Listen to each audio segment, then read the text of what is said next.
NutraCast. Ryan Reynolds here for, I guess, my 100th Mint commercial.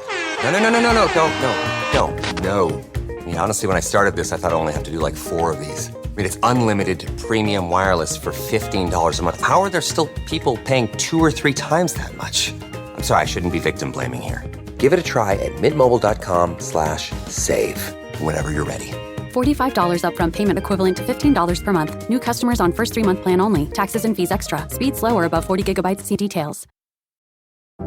This episode is brought to you by Merrill. Join one of the most iconic names in wealth management, Merrill. You'll be part of a dynamic team of advisors and specialists working hard every day to grow their clients' wealth. And with the support of best-in-class research, advanced digital tools, and the resources of a global institution, it's truly an opportunity you can be bullish about. Learn more at careers.bankofamerica.com. Copyright 2024, Bank of America Corporation. This week on the Deep Leadership Podcast.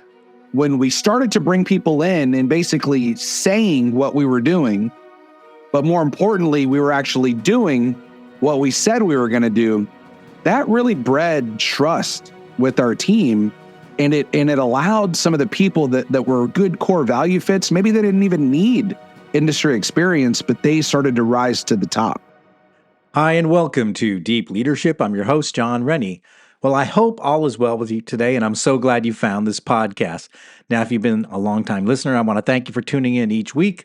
The success of this podcast is because of your loyal viewership. If you're new, welcome aboard. The purpose of this podcast is to build a world with better bosses, and we do that by introducing you to the greatest minds working in the leadership space.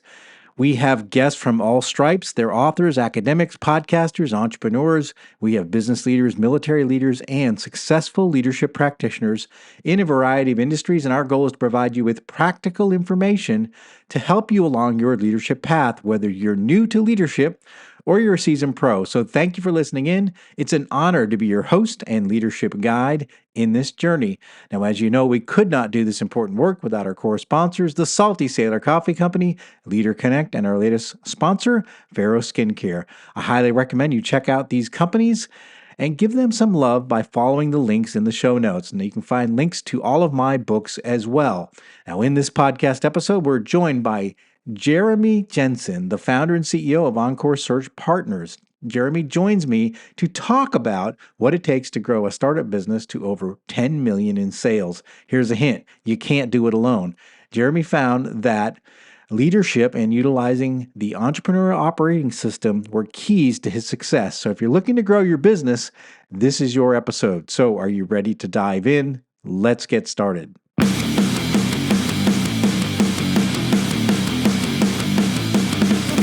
Welcome to Deep Leadership. Leadership is a people business. That's the philosophy of your podcast host, John Rennie. As a former Cold War submarine officer who spent 20 plus years leading businesses in corporate America before starting his own manufacturing business, he knows that leadership matters. Are you ready for some real-world actionable advice from John as well as his expert guests? I'm ready. The show starts right now. Welcome to the Deep Leadership Podcast. Today, I'm joined by Jeremy Jenson. Jeremy is the founder and CEO of Encore Search Partners. He is an expert on the Entrepreneurial Operating System and prides himself on building Houston's largest privately held executive search firm. He's also a member of the Entrepreneurs Organization and global co-op of over 17,000 entrepreneurs worldwide. I'm excited to have him on the show to learn from his leadership experiences. So, Jeremy, welcome to the show.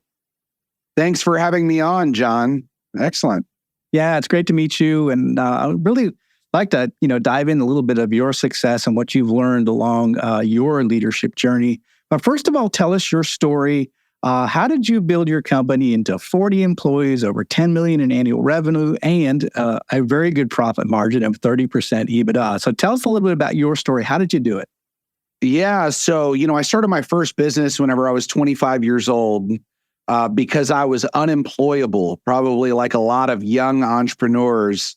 I was very cocky. I was very arrogant. I knew I was always the smartest person in every single room that I was in. My leaders that were leading me were 20 years, 25 years older. And I just knew that I was better than them, right? And so started my first business at 25. That was an email marketing and lead generation business. Did that for a couple of years. And then I took a look at my client base and I said, man, half of my clients are staffing and recruiting companies. Why am I sitting here making these guys rich? Let me start a recruiting company, right? And so in January of 2013, I started a recruitment business. Still wasn't a great leader, John, but I was really good at generating leads, right? And fortunately, had some early success, built it up to about $1 million in revenue, good profit margins as a kind of like a solo practitioner with 3 or 4 associates supporting me.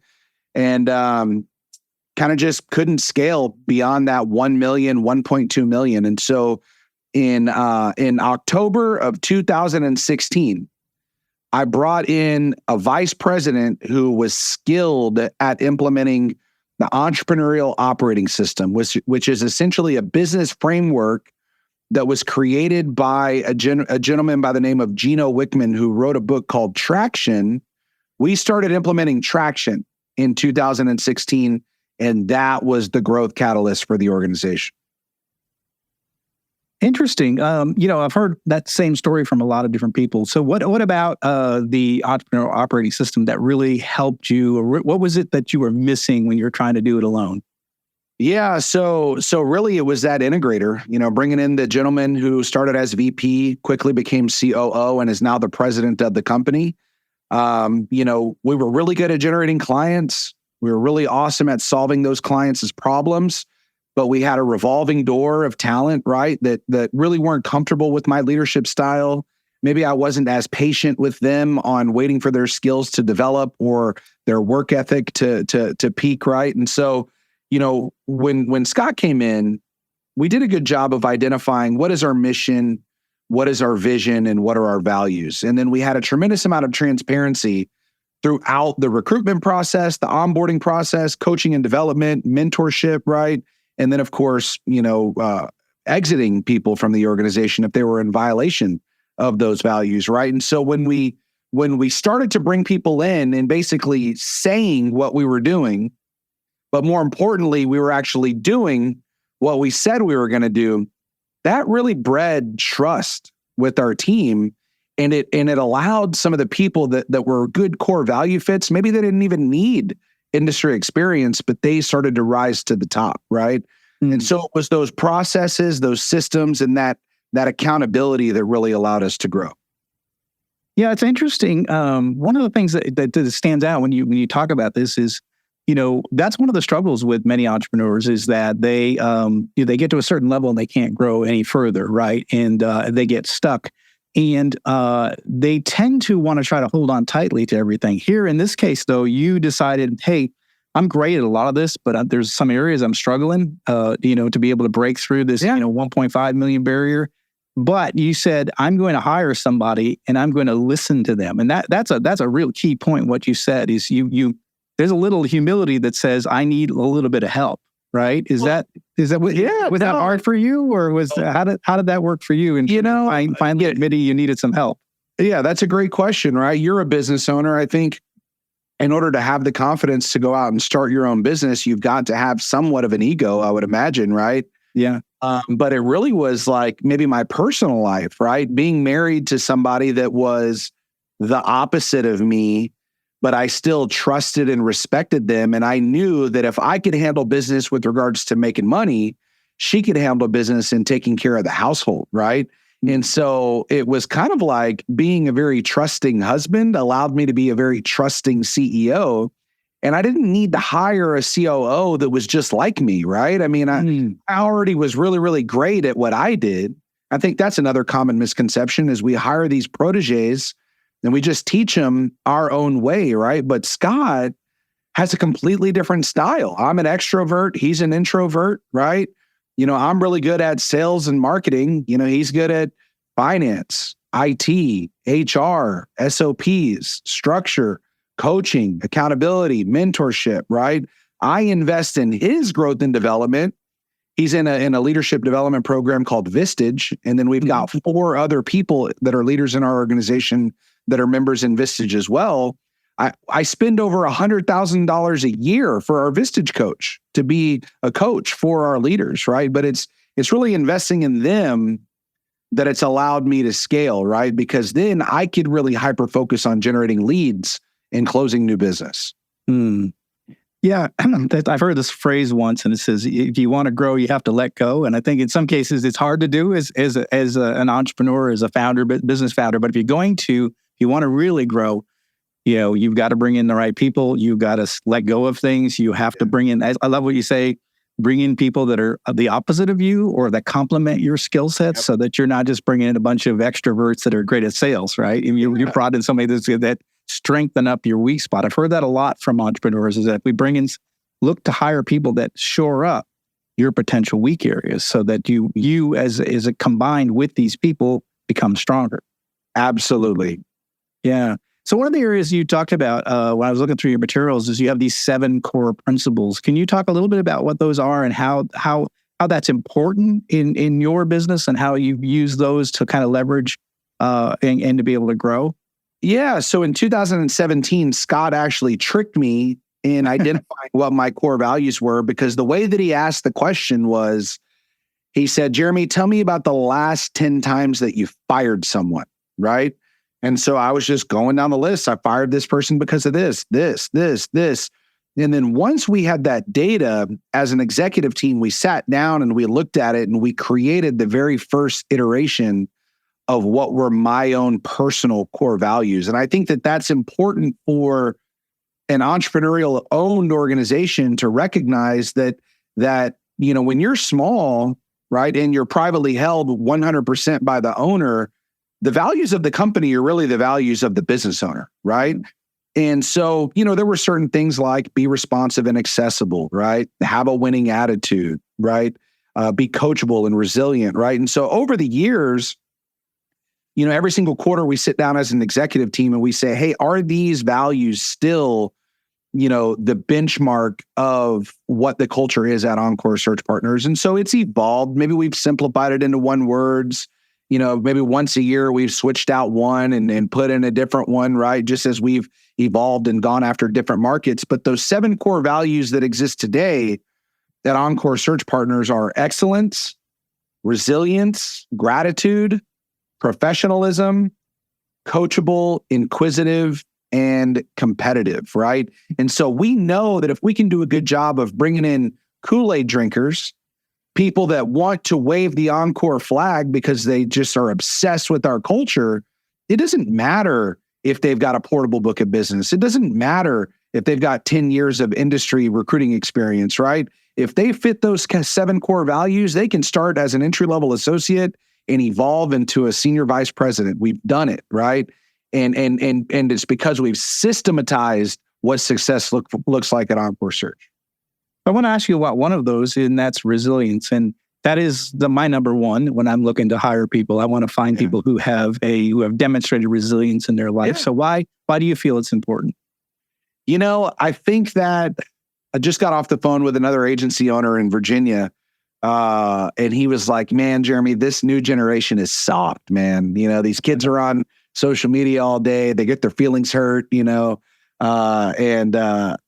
he said, I don't even want to hire Gen Z anymore. And so what I communicated to him is I said, as a general statement, maybe you can make that assumption, right? But, I know my kids, right? Even though they're 12, 9, and 8, they're in no way soft, right? They grew up on a soccer field, on a football field, on a basketball court. They know how to fail. They know how to fall down, wipe the dirt off, and get back in the game, right? And so, it's really, probing during the interview process to see how has this person overcome adversity, right? And do they have a victim mindset, right? Are they proud of the growth and development? Are they proud of their endurance? Are they fearless, right? And so when you look at how resilience plays a role in my industry, companies like yours retains us and you say, hey, Jeremy, I need a director of manufacturing operations, right? Well, if I just post the job on LinkedIn and check applications, all those are active candidates that are probably unemployed, right? And so in order for you to warrant paying me a recruiting fee, we've got to go poach somebody from a direct competitor. Well, that guy is probably not looking for a job. We've got to make hundreds of cold calls, cold text messages, cold emails. I get far more no's than yeses. And then if I get a live one on the hook, I've got to be a somewhat of a wordsmith in order to get that passive candidate excited about going to work for John Rennie, right? And so somebody that sees what could go right, not necessarily overly obsessed with what's going wrong, is important. Yeah, I love it. Yeah, I think the whole, being an entrepreneur when you're out on your own without a safety net, you are going to get a lot of you're gonna have a lot of failures. You're gonna screw up, and you're gonna have bad months. And if you got to have a team that's gonna say, yeah, that's okay, we got it. We'll do better next month or next week or next order. And so that's what you need. You need people that aren't going to give up when things get tough, and that's what I look for for my business. And again, listeners, if you're listening in, you're saying, well, I don't have a resilient mindset, or I'm not a resilient person. I would say that's one of the really important things that you should develop is a resilient mindset, because I think you're very, very highly employable if you have that. Yeah, no. And I would say that, when I got divorced in 2019, it was very easy to consume media that was polluting my mind with everything that was going wrong. And it wasn't until I started to change the content that I consumed, right, that helped me shed that fear mindset, right? That anxiety mindset, that victim mindset. And a lot of the information that I consume is very inspirational, right? And not only is it just words, but I actually implement swift action, right? And I think that that's one thing that really breeds excellence is people that make decisions quickly and execute and fail fast, right? Because we know that every single time that we really dive all in, it's not always going to be sunshine and rainbows, right? But it's that inaction that really kind of slows people down in their career, in their relationships, right? Their friendships. And I think it's important to be fearless as well. Great advice. Great advice. So what would you say if you were to kind of look over the last, since you started the company in 2013, what would you say your biggest failure has been? Oh man. Well, in business or in personal, right? You could take any tack you want. Yeah. I would say my biggest failure was in 2020 when the government infused $8 trillion into the U.S. economy through the CARES Act, right? And so all these employers got PPP money, they got ERC money. Our company blew up. We became so busy because our clients were creating job opportunities in order to capitalize on a hot market. And the problem that I made is I kept a bunch of B players that were making a shit ton of money just because it was the right place, right time, right? And I wish that I would have done a good job of capitalizing on bringing in some A players, because we probably could have done 50% more revenue. We had this false sense of accomplishment that we were killing it and growing, but really it was just a byproduct of a hot market, right? Does that make sense? It makes a lot of sense. And I was just going to add to that is that one of the areas where you can be the most vulnerable is when you're winning. Yeah, 100%. Especially if you're riding the wave of something that maybe is not something that you did yourself, right? You just got lucky, or you were in the right market at the time, or you had the right offering at the time. But it feels so good to win sometimes as a leader that we sort of just say, well, look at me, I'm how smart I am, right? Absolutely. But I think you can be very vulnerable when you're winning and you don't really digest why is it that we're winning, and look for vulnerabilities even when you're winning. A perfect example, for your audience is these individuals that are maybe mid to late career leaders, right? Where they might be a focused expert in, IT on-premise infrastructure, right? They might be a Linux expert, and they've just reached that 250 level, and they think that they're winning, and they've got all this subject matter expertise and technical competency in this vertical, but they didn't even try to educate themselves on cloud infrastructure, right? Well, guess what? You get younger, talented individuals coming in and stealing your job because you just sat on your hands and were complacent the whole time, and you weren't keeping up with new technologies, right? And I think that that's how it applies to maybe somebody that's that's a W-2 employee as well. We'll be right back after a quick word from our sponsors. This episode is brought to you by Pharaoh Skincare. I would have never imagined I'd be talking about skincare, but this stuff is truly amazing. Pharaoh is revolutionizing skincare by replacing harmful chemicals with natural ingredients sourced from regenerative farms. Now, weightlifting is tough on the hands, and Pharaoh's Epic Dermis is the best product I've ever used to get my callous hands back to normal and stay in the game. Now I use it every day.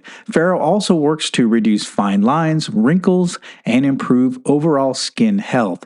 As Pharaoh CEO Charles Mayfield likes to say, a little Pharaoh goes a long way. Deep Leadership Podcast listeners can save 15% off all of their products by using the code DEEP at checkout. So check them out at pharaoh.life. That's FARROW.life. This episode is brought to you by the Salty Sailor Coffee Company, the official coffee of the Deep Leadership Podcast. Salty Sailor is a veteran-owned coffee brand on a mission to deliver premium, fresh roasted coffee while making a positive impact in the world. Their motto is drink coffee and do good, which reflects their commitment to making amazing coffee and actively supporting the military community. 10% of every order goes to the Navy Marine Corps Relief Society, an organization dedicated to helping sailors, Marines, and their families in times of need. All our listeners get 10% off every order of their amazing coffee by using the discount code DEEP at checkout. So check them out at saltysailorcoffee.com. I love that. Yeah, I mean, it's really important as we go through our careers that we stay humble and hungry. I think we always have to be learning. We always have to be growing. And if you're not, you're going to get stuck in the past and things are going to pass you by very quick. And your 250 job becomes a I have no job. I have no job. I'm doing consulting, right? And the guy who you're doing consulting for is a kid that you hired out of college who's now the CTO. And, he's throwing you $3,000 a month to help with an on-premise infrastructure to a cloud migration. And you're the dinosaur advisor. Yeah, exactly. No, that's really, really good advice. I love that. What would you say your proudest accomplishment would be? I think that my proudest accomplishment is absolutely my children, man. This year we're trending to do 12.5 million in revenue. Our average fee as an organization is about 68,000. So that means that the people that we place are, making about 250K a year, right? But with that being said, even with all the success in business, I would say that it's seeing my boys grow up and be strong men of character and integrity, seeing how they treat their mom, seeing how they interact with their friends, the media that they consume, the respect in which they treat others, right? The humility, the gratitude, the work ethic on the sports fields, right? Seeing my children grow up to be these men that will carry my legacy for generations into the future, that's my proudest accomplishment. I love that. I love that because it's interesting because I think we do sometimes as entrepreneurs, we get too focused on our business and our success, and we tend to ignore the people that love us, the people that depend on us, and that's dangerous. So I think my hat's off to you that you've kind of maintained that balance between business success, but also realizing that I'm a dad as well, and I have to be successful as a dad. Absolutely. What's the point in dying with $100 million, right? If your kids are just going to ruin your name, right? Yeah. Squander your fortune, right? Then it becomes cost prohibitive for you to even attempt to build that wealth in the first place. And, I really didn't realize that was my why, to be quite honest, John, until my ex-wife, she handed my kids a book for Christmas and it said 100 things I love about dad, right? And on every page, it was like, dad made me smile when blank, right? And they had to fill it in. And every single thing that was written there had nothing to do with the $3 million house, the Ferrari in the driveway, right? The big company and dad's global fame and success on LinkedIn. It had to do with their feelings, right? It had to do with these 7 core values. That time we played basketball and we were competitive. That time I fell in the lake and I couldn't swim when I was 3 years old and dad jumped in and saved me. It had more to do with these 7 core values than any material object. Does that make sense? Yeah. That's whenever this light bulb went off to where it was like, they don't give a shit. My kids do not care about the business. That will not influence them to be great men of character and integrity. And that's whenever the light bulb went off to where it was like, I don't even need my kids to be wealthy. I've done a good job at creating a mechanism that will create financial security for them to generations to come. I need my children to be elite, right? And I don't care if they're the best artist, the best musician, the best MMA fighter, the best salesperson, the best engineer, the best physician. My children are being bred to be elite individuals. And so when you look at the leadership podcast, right, I think that's what's important in leadership is to recognize that they don't need to grow up to be you, right? They just need to grow up giving a shit. Yeah, absolutely. It's such an important role that we play as fathers. But it's interesting you say, like, I don't care that they're great in X. I just want them to be great. I love that. That's such a great mentality, because a lot of times sometimes fathers will push a son into the business, or they'll push him into sports, or they'll push him into something that they themselves wanted to be successful in, or I remember talking to my son the other day, and I was like, this is my advice to you, but just remember that you can just throw that advice out and do your own thing. And you've got to choose what really gets you excited. But this, here's some advice from a guy that's old. But you have to find your path, and you have to be passionate towards that path, whatever it is. Absolutely. Yeah. Well, looking back on the business, are there some things that, knowing what you know now, you would have done differently? Yeah, I would have hired a commercialization team much earlier, right? I was so hyper-focused on protecting my gross margins, and that was a number that I was very, very proud of. Driving 3.7 million in EBITDA to the bottom line. And then I woke up one day because one of my competitors, his name is Matt Furman, he owns a group called Core Group Resources in Katy, Texas. And we started within about 6 months of each other. And Matt was posting and bragging that he had 61 employees. And here I was with 35 employees. And I was like, oh my gosh, how is Matt smoking me? Right? Yeah. And it's because very early on, he started investing in lead generation, marketing resources, and hiring these business development officers to go out and steal market share. Now, granted, his profit margins were not as healthy as mine, right? But when you look at 20% of 20 million, that's still better than 30% of 10 million. Does that make sense? Right? Yeah. And so then that's whenever I said, no, sir. Right? Let's go out and hire a commercial team to go out and create brand awareness in order to capture market share during this impending downturn that I think we're all expecting. I love that. One of the things that you said in there, which you didn't say, but I read it in there, is the idea. You mentioned one of your core values being competitiveness. And this is one of those things that, some people say, well, competitiveness is not good. But I think in a lot of cases, it is, sometimes it's a kick in the pants that we need, right? When we think we're winning and then we look over somebody else and they're like, they say comparison is a thief of joy. And I agree with that. But I think to see what's possible, right? When you see another person, you see what they've done, you're like, oh, shoot, that is possible. And I know I can do that too. So why am I not doing it? So I think from that standpoint, it shows you what's possible. Like competitiveness, sort of, you're aware of what's happening and it shows you what's possible. And you're like, I can do that too. Absolutely. Yeah. We're only limited by our own thoughts and limiting beliefs, man. It's unbelievable to be in a nation that rewards people on success, right? Whenever I bring on a new client, they don't ask me what my GPA was, They don't ask me where my father went to school, right? It's what can you provide for me? And I'm going to pay you whenever you're able to deliver results, right? And we all have that opportunity to become successful. Yeah, love that. Love it. Well, you're in the recruitment business. You're in the you deal with a lot of transitioning employees.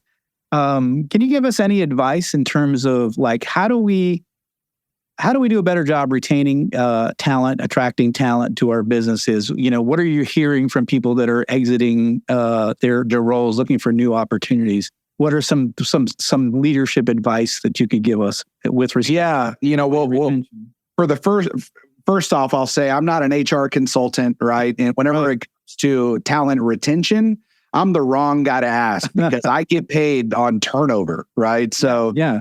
But with that being said, some of the common reasons why we see A player candidates leave organizations is we see them leave bad bosses. I mean, it's no secret, right? People that are depressing the career advancement of colleagues because they feel threatened by them in some capacity, right? They're not investing in their skills development. They're not investing in their continuing education, right? Not to mention individuals that are just grumpy and insecure, right? And so they take out that anger on their employees, right? Through verbal assaults, right? And so, I'm not even here to say that, we've got to provide more work from home flexibility or flex schedule or work-life balance. I don't necessarily think that we're there as employers, but I think that generally speaking, we need to treat people with respect, right?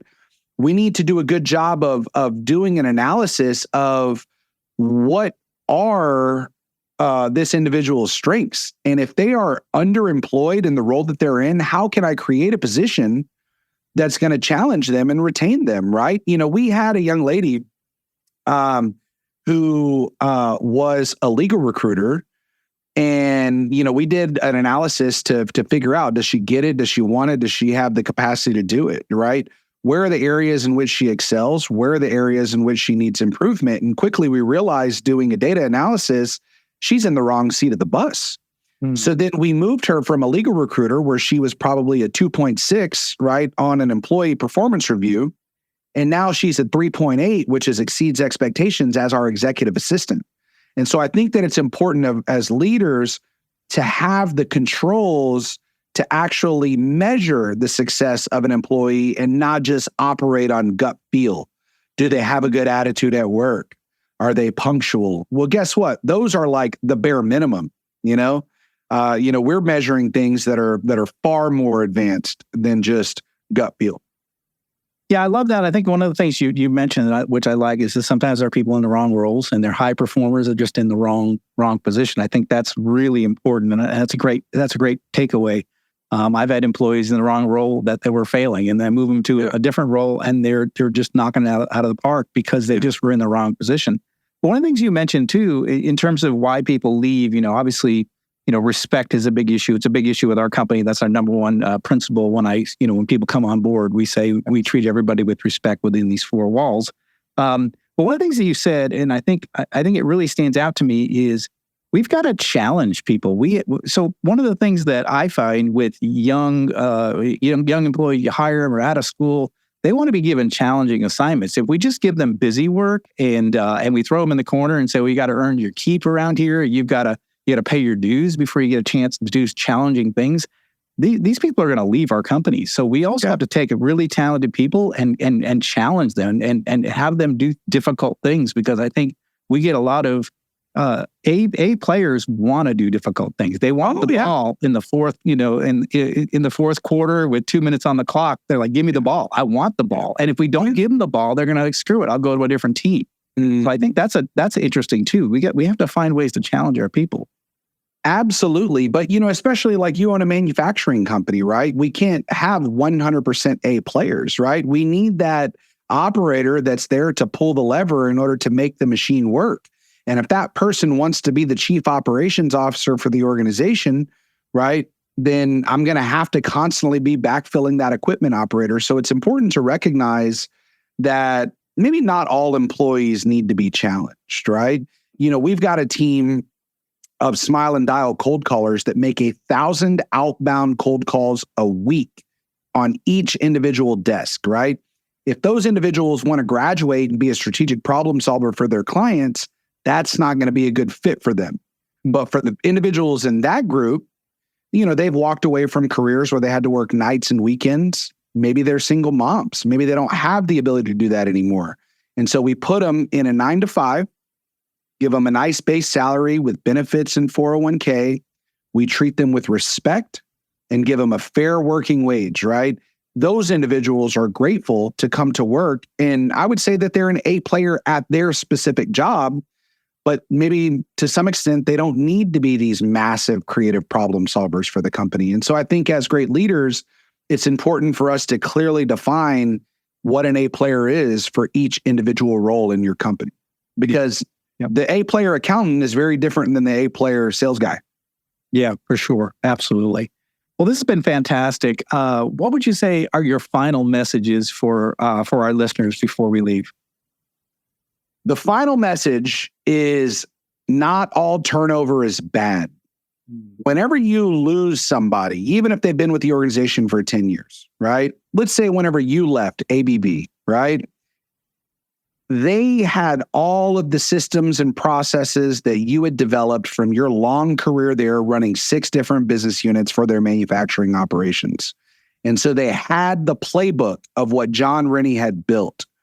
But the individual that they poached from Honeywell, from Yokogawa, from another systems integrator, right? That person brought new ideas, new processes. They'd taken every single thing that you had built and they provided their own personal spin.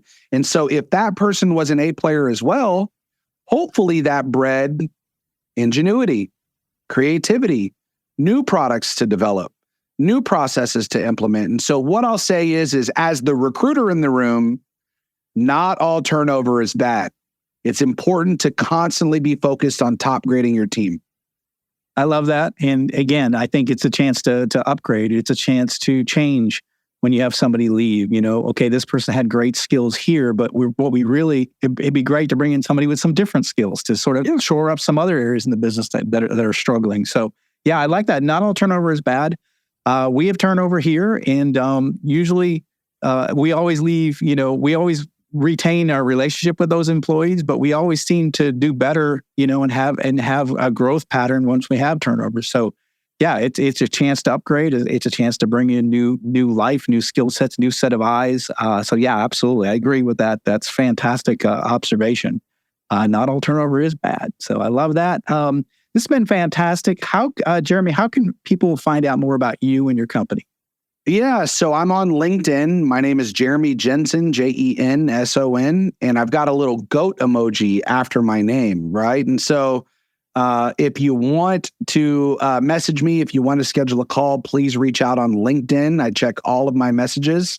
I do have to ignore, the Nigerian prince messages that want to give me $10 million. But with that being said, that's the best resource, right? What our company is focused on is we help employers poach people from the competition. So we're not the right company. If you're looking for a job or you're unemployed, I think the best resource to utilize is to look at open job postings on LinkedIn and Indeed. But if you're a hiring manager that says, hey, Jeremy, I think that I need to top grade somebody on my team and have you go poach someone from a competitor, that's where we can help you. Fantastic. Well, we're going to put links to Jeremy's resources here in the show notes. And again, if there's something that Jeremy talked about that really sparked an interest to you, we'll have his LinkedIn profile here. Reach out to him and he'll give you an answer and he'll give you some feedback. He seems like a guy that isn't going to hold back either. So reach out to him if you've got some questions. And again, if you're looking to, what did you say? Not upgrade. You said top grade. If you're looking to top grade and you're looking to poach, Jeremy's your guy. So reach out to him if you're in that position. So Jeremy, I appreciate you coming on the show. I appreciate you sharing your story and the advice and the things you learned along your journey. Thank you so much, John. Well, thank you again. Well, that is it for today. Thank you for listening to Deep Leadership. If you like this podcast, please subscribe and share so we can continue to build a world with better bosses. Until next time, this is John Rennie saying take care and lead well.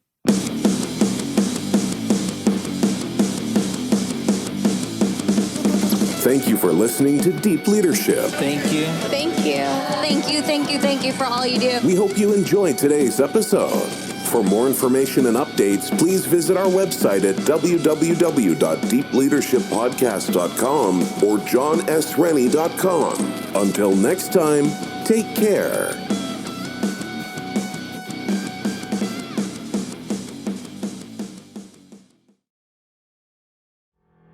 Hello, folks. Earl Breon here, host of the Responsible Leadership Podcast, part of the Best Business Network on Electricast. If you're looking for a show to bring you some of the best leadership advice from some of the top thought leaders around the globe, this is the show for you. You can find us on all the podcast platforms of choice or on social media by following me, Earl Breon, Breon. ElectriCast.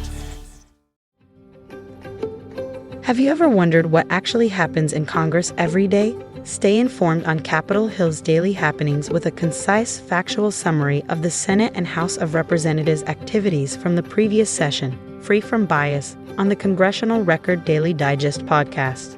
Subscribe on your favorite podcast platform and discover the process from the heart of U.S. politics. The Congressional Record Daily Digest, an ElectriCast production.